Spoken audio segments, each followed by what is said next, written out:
এই থামো থামো থামো, তোমার সাথে আমার অনেক হিসেব কিতাব লেনদেন আছে। তুমি এগুলা মিটায়ে তারপরে ভিডিও উপর দিকে নিবা।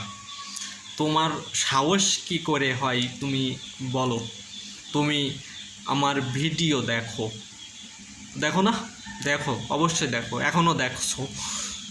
তোমার সাহস কী করে হয় তুমি আমার ভিডিও লাইক করো না, কমেন্ট করো না, এমনকি আমার পেজটা এখনও পর্যন্ত ফলো করোনি কেন?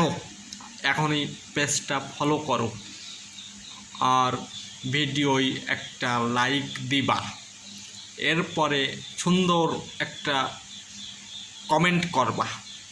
তারপরে এই কথা বাড়ালেই কিন্তু আরও বেশি জরিমানা হবে। যা বলেছি তাই করো।